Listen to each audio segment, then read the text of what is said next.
And just like that, the Cubs season is over, and their playoff run ends in Milwaukee. Tip of the cap to the Brewers as they move on, and the Cubs will have to figure out what 2026 is going to look like. So instant reaction instead of a Sunday morning show, just throwing it out tonight. And we'll get into it, what things looked like. I thought Shōta Imanaga was going to start, but it was a bullpen game. He didn't even pitch. We'll get into that, why the Cubs weren't able to advance. And had they advanced, would they have been able to beat the Dodgers with this team the way that they are right now? You know, it's a big question as well. So you guys get in the comments section, give us a thumbs up, comment, all that stuff as well. So we'll get this thing going, and subscribe if you're not a subscriber. I know it's a tough loss, but when the season ends, it always is. It's way better, though, than the Cardinals, where guess what? Season ended and didn't get play any games in the postseason. All right, let's go.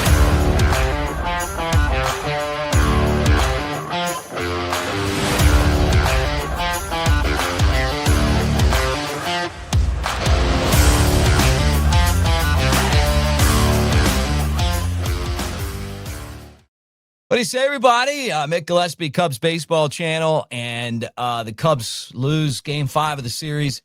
And the way that things went, Brewers won the 3 in Milwaukee, Cubs won the 3 in Chicago, and that's it. And the 2 in Chicago, and they ended up falling short in a best of 5, 3 games to 2. But they played a great season when you look at it in retrospect to get to the postseason, to put themselves in position to win. But when it came time for guys to step up, we didn't have a Javi Baez. We didn't have a Chris Bryant. We didn't have a Ben Zobrist. We didn't have a Kyle Schwarber. And because of that, the season is over, and it's going to be another year before you can get back into this position or better. And, it started off, it was just missed opportunities. And I felt like this team, from the point that, and I felt like the turning point in the season was when Tucker got injured sliding in the second base and had the hairline fracture. We didn't know about it in June. And then all of a sudden his production went way down. And then PCA's production went way down, and Seiya Suzuki's production went way down. It seemed to be those three were all tied together for a long time. And, Hollywood Pete really never regained that form that we saw in the first half of the season. He still ended up with 30 home runs, 30 doubles, and 30 steals, which is a first. But it looked like he was going to hit 50 home runs, and he was lucky to get to 30. And in the postseason against the Padres was okay. Had some moments at the plate against the Brewers, but for the most part, was a non-factor in this 5-game set. The guy, to me, that I look to and go, you got to get production out of them, is Ian Happ and Dansby Swanson. And you just don't consistently at the plate. Dansby and Ian are both Gold Glovers. I feel like Dansby Swanson is amongst the best at one of the toughest positions in baseball. But they got to hit. And when they hit, the Cubs win. And when they don't, they don't. And, it feels like both of those guys kind of disappear a lot. And, and you look at these games, it's one game, you get 4 tries, maybe 3 at the plate. You got to do something with them, and they weren't able to. And you can rely on your young players, Michael Busch, Pete Crow Armstrong, Matt Shaw, a little bit. But it's the guys that are paid that are supposed to contribute. And when you're paid $177 million, you got to come up with hits, big hits. It's what you're paid for, right? $16 million a year. You got to come up with big hits. Kyle Tucker, let me throw him in that category. And I feel like a lot of his has to do with maybe the calf injury, but his fall in production really changed the way that the Cubs team looked. I mean, they hit a ton of home runs this year. When they hit home runs, they won. But you still got to figure out other ways to score. And one thing I love about his game is that he walks. He does get on base a lot. but they need him to hit. And, I'm curious to see what things look like for him moving forward, right? I mean, we don't know where he's going to play next year. Dodgers, Giants, Mets, there's teams that you're hearing that are probably going to be in the mix to sign him. And who knows if the Cubs are going to want to spend that money or not. But he was on the team this year, and in the playoffs, wasn't really a factor. Had a home run, but it was a blowout game. He had opportunities in the game tonight and didn't come through. And when you get into these situations, you play all of these games like a marathon. You talk about that in baseball. I've worked in baseball for 20 years. I've seen it firsthand. That when you go from the regular season to the postseason, it's just different. And guys, there's just certain guys who are made for that. I feel like kind of Javi Baez is made for that, right? Ben Zobrist, obviously made for that. So, as tough as it is, and it is tough, they didn't get enough production from Kyle Tucker. And when they did, they were one of the best teams in baseball. They still ended up, being the fifth team alive, right? Now there's down to 4. And they were right there in it till the end, them and the Tigers both. But the teams that advanced were the teams that figured out a way to score runs, and the Cubs weren't able to do that. And we saw this during the course of the season too. I mean, they would go in the games and have tough time scoring, and you look at the offense that they had at the beginning of the year. They were setting records for scoring tons of runs. They just weren't able to. And I feel like if it's me putting the team together, I want to have a team that's more multidimensional than just relying on home runs. But the way that baseball analytics are today, that there's just a thought process that you don't need to do that. And you just hit home runs and pitch and play defense and you'll win. But you look at the teams that are still alive. The Brewers, obviously, small market team, develop from within. They'll play small ball. They'll move runners. They're scrappy, put good at bats together, and it works for them. And they had the best record in the league. The Dodgers went out and bought a team. Nobody's going to have the kind of money that the Dodgers have. They put together a killer TV network. People can say whatever they want to say about what happened now and then and how the business changed. They did it the right way. And then that's why they have all this money to spend on their roster. And then now they're an international brand, so they can continue to go out and spend money. I was just in Vegas, and there's a Dodgers store there. There's like everywhere you look, there's Dodgers hats and jerseys and, Ohtani and Freeman and Betts and, and Smith and Yamamoto and all those guys. Like they've went out, and that's another way to do it. But they can beat you in different ways. They have an all-star team. And then you look in the American League, and it's kind of bringing me to my next point. You look at the Toronto Blue Jays front office in the same predicament as the Cubs, probably going to get fired if they didn't have a good year, and they put together a fantastic year. And then, they beat up on the Stankies, as I was told from a friend in New York, my man Pete. That's what the New Yorkers are calling the Yankees right now. And think about this perspective. I feel like some Cubs fans are glad that we got there. The Yankees call themselves the Stankies when they get to this round and lose. So anyway, the Blue Jays went out and spent a ton of money to keep the roster that they have, including Vlad Guerrero Jr. They went out and made trades. They were aggressive at the deadline. They had a sense of urgency that I felt like the Cubs had until the All-Star break. And they put a good team together, and they started winning games, and they got there. And then the Mariners had a good team that could never score. And what'd they do? They went out at the deadline and they made a bunch of trades, and they have a good team. And they don't beat the Tigers without those trades. Josh Naylor had that, double, steals third, scores on a sac fly. They probably lose if it's not for that. Right? And he wouldn't have been on their team. He'd have been on the Diamondbacks.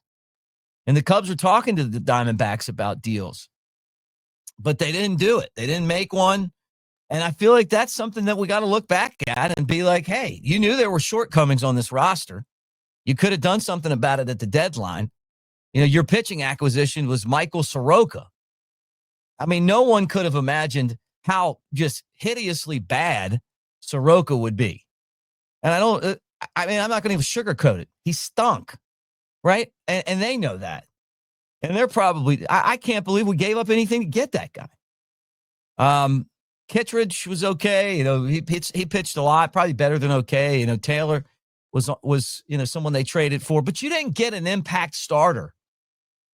And you go into game 5 and because Shōta has been so bad, they didn't even pitch him.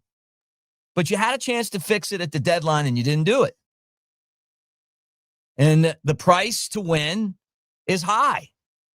And we'll see what happens. Toronto made a bunch of deals at the deadline, and the Mariners made a bunch of deals at the deadline. Is that going to help them or not? And the Dodgers spent a lot of money, and Milwaukee's developed from within their organization. We'll see what it's going to probably be the Dodgers and one of the other two teams, right? David versus Goliath in the National League. But you know what? I have nothing but respect for the Milwaukee Brewers organization. I've seen it firsthand for years. They're not afraid to play players. A lot of organizations are scared, pitch counts and this and that. They throw the guys out there and sink or swim. And they get a little revenge on Craig Counsell for leaving. And his old buddy, Pat Murphy, advances. I know you guys, and I talked about it the other day. We're on to the Brewers a little bit for stealing signs. It's part of baseball. Man, you just got to make adjustments. You got to hide the ball. But they weren't stealing any signs tonight. It was home runs and two out hits, which the Cubs couldn't get. And I felt like that was a theme that had been going on for a long time with the Cubs. So, they'd have those games where they broke out of it, but they had a chance to add to this roster and they didn't. They didn't add the pieces that it was going to take to win. And to me, that would have been, getting a bona fide starter. Now, Shōta Imanaga didn't get the call. I thought he did. My bad. Or I thought he would. And the reason I thought he would was because he's been your best player when you talk about the last 2 seasons. But lately, he hasn't. Are his mechanics messed up? Why has he had a dip in velo? Is he more predictable? I mean, who knows? But he didn't throw hard in the first place. So you take a couple miles off of his pitches and, maybe he becomes a little bit less reliable. But that was a bad deal. I mean, when you couldn't count on Shōta. Justin Steele, who's your ace, gets hurt at the beginning of the season and still get to this point. And then finally, you make a run and then Cade Horton gets injured. And a lot of people were asking me, how do you get a cracked rib from pitching? I don't know.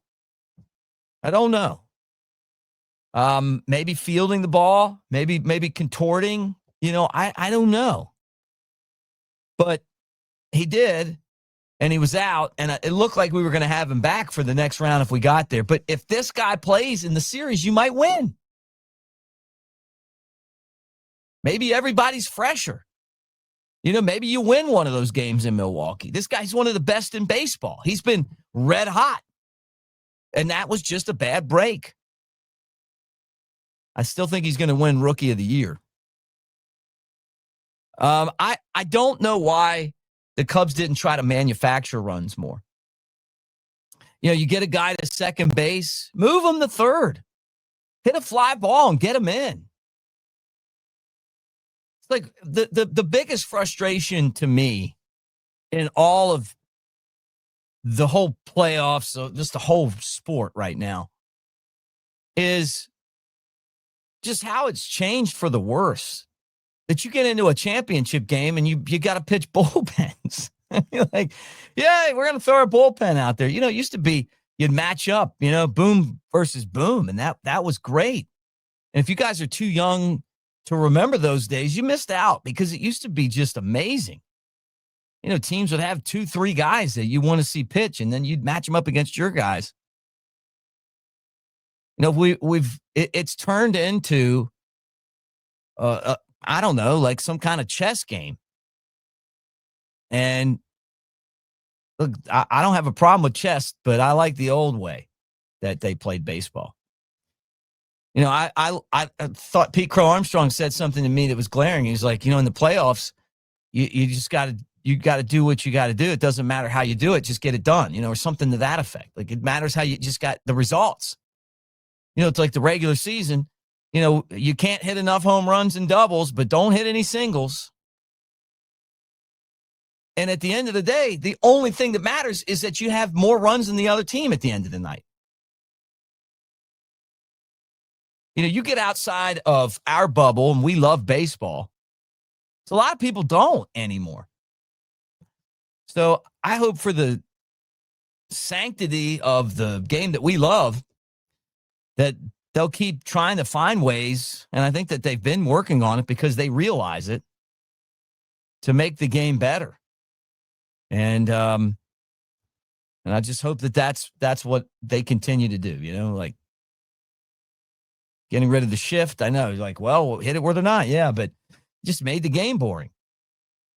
They made that rule where you had to face 3 guys as a pitcher because they started playing like they did in the winter leagues.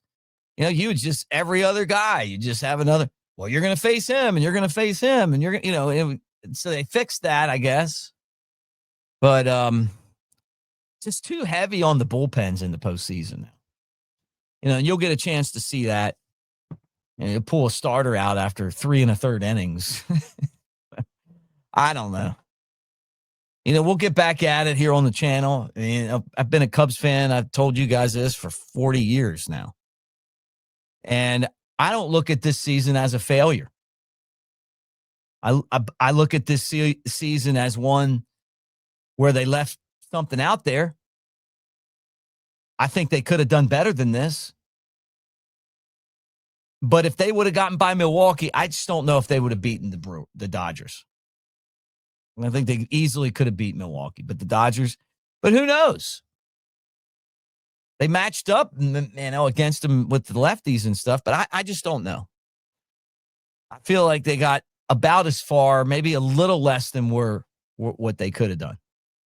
Now, had they taken what we saw in June and just continued to grow, figured out ways to get guys over and in, maybe they got a little bit lucky with some of the health issues, and obviously Cade Horton getting injured for the playoffs was awful. They could have got to the World Series, but it shows you how close they were. Because I'll say this, even though I just made a statement, I'm going to contradict myself in a little bit here, is that even though I don't know if they would have beat the Dodgers, they could have beaten any team that was left. But they would have had to play their best baseball. And honestly, I don't feel like they were really playing their best baseball. They were playing good enough, but not, and you got to play your best to do that. But they won a series against the Padres. They got these young guys experience. And like Theo Epstein said, and I agree 100% with him, every little bit of playoff experience is going to help. It's going to pay off down the line. And I think that's an important thing for the organization. They could have done a better job this season of playing those young guys. I think Moises Ballesteros could have helped them in the playoffs instead of just pinch hitting a couple times. But the Tucker injury kind of handcuffed their ability to really do a whole lot with the lineup when you had to DH him every night. So anyway, I think that the Cubs need to look at this roster and they need to make some tough decisions on some guys that have been around for a while. Some of them maybe with no trade clauses, and figure out how to get better in some spots. And like every other team in baseball, they also need pitching. And so what's that going to look like in the offseason? And they've got to think real hard about bringing Tucker back. I know some of you guys wouldn't bring him back. I don't know how you don't when you gave up the farm to get him. But what would that look like? And if you don't get him, who are you getting? You going to go back and get Cody Bellinger? How about Kyle Schwarber? Should have never left in the first place. So a lot of things to talk about between, now and opening day. And as disappointed as I am right now, I want to say a couple things. First off, make sure that you guys are part of Avenue D. It's disappointing. It was cool. We got to give tickets away to two of you guys to go to playoff games. And I thought that was cool. So hit that QR code. We got swag. We're going to be giving away cash prizes. You get to pick games. And, we'll be doing that through the entire off season. The second thing I want to say is thank you guys for being a part of this. I've talked about this before. When I started this channel, I was pretty frustrated with the business. I've spent my life not just around baseball, but in this business. And then you get to the point where, you want to advance and you look around and the people making the decision don't know their ass from a hole in the ground. Like sometimes it's not even necessarily that they don't want to hire you. You just don't want to work for them, because they're morons and you don't want to waste your time. And I always thought you get to a point and you look around and everybody would be big league, and it just isn't like that. And so in this day and age, we did it ourselves. And I didn't know how it was going to turn out. And our buddy Charlie Walter helped to start this thing, and we got it going. And you guys have been here, and you guys have been hanging out, and you've been a part of it. And I appreciate you, and I love you for doing it. I want to grow the channel. I want to spend more time on here. And I think we're going to do that. Shout out to Connor. He's part of the team now. And, we'll just keep doing this. It's fun to talk about the Cubs every night, but this channel, this community that we've created wouldn't be, anything without you guys. And I appreciate you so much. Thank you. And as disappointed as we all are right now, and looking back on how this didn't go our way, just know that there's a lot of positives in this season too, and it starts with those young players getting experience, and we'll see what the Cubs do in the offseason to add. But some spots they need to subtract, and they need to go different directions in some areas. There's some guys on this team that I feel like are in the lineup every day and shouldn't be, and they have to know that too. So, we'll see what happens there, but we got a whole off season to talk about it. So anyway, thank you. Tell me what you think. Why didn't we make it? I've already asked some of you guys on text, but what do you think happened? What are you guys most excited about? The emergence of Pete Crow Armstrong, where we got a look at what he could potentially be, maybe get him for a whole season like that, but defensively, they don't get any better. Cubs didn't play enough Owen Casey. I put that squarely on their back, and they're going to regret that, because he's another one of these guys that's a game changer, but we don't know that because he didn't get to play enough. Moises Ballesteros sat too many games, didn't play enough. And then, so what's that going to look like? Will the Cubs go out and make a blockbuster trade to maybe get Retchman from Baltimore and just go get a superstar catcher? You have to give something up to get that. But would they do that? I think they should. And start and help Michael Bush. Look at what Bushy did down the stretch. And Nico Horner. How about the post game that he had? And I think Matt Shaw's going to get better. He's been overwhelmed a little bit, but I told you before he ever played a game in the big leagues that he'd be great defensively and he'd walk a lot. So even though he didn't have many hits, I think like one or two, I have the stat thing open, he got on base some, and he was great defensively. But I think he's going to be better in the future. So you got the foundation to go out there and contend, because you better watch out for the Reds. And I'm surprised that the Brewers did as good as they did this year. I don't want to predict their demise because I keep being wrong, but that makes it a tough division. So anyway, that's it. Thank you. Thank you for being here.